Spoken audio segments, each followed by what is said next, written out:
Hello everyone, আসসালামু আলাইকুম। চলে আসলাম আপনাদের মাঝে নতুন একটি ভিডিও শেয়ার করার জন্য। আজকে আমার শ্বশুর আব্বা আমার মেয়ে এবং বোনের মেয়েকে নিয়ে মেলায় গেছিল, কি নিয়ে আসছে আপনাদের সাথে শেয়ার করার জন্য চলে আসলাম।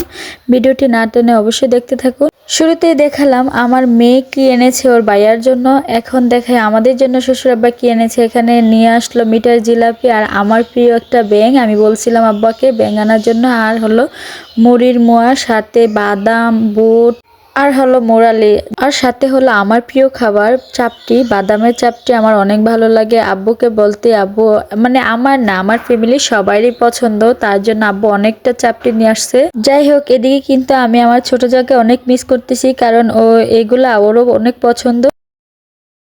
আমার লিগে কি আনছে? আমি যে রোজা, হ্যাঁ কইবার না আমার লিগে কি আনছ? আমার ফেভারিট জিনিস কি কথা? বাদামি। তো ক্যামেরা ফেললে না ছবি, তুমি আমার ফেলছে দিছ।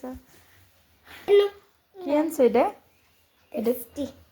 পেস্টি। মজা মজা মজা মজা মজা। গাইস, মেইন জিনিস হলো এটা। আমি আব্বু যেটা আনছে আমি অনেক খুশি হয়েছি, কারণ আমি বলে দেখছিলাম আব্বু একটা ব্যাঙ এনে নেওয়ার জন্য, তার জন্য আব্বু আমার লাগে একটা ব্যাঙ আনছে। এখন আমি এটা মধ্যে টাকা জমাবো। যাই হোক, এই ছিল আজকের ভিডিও। কেমন হয়েছে অবশ্যই কমেন্টে জানাবেন। আল্লাহ হাফেজ।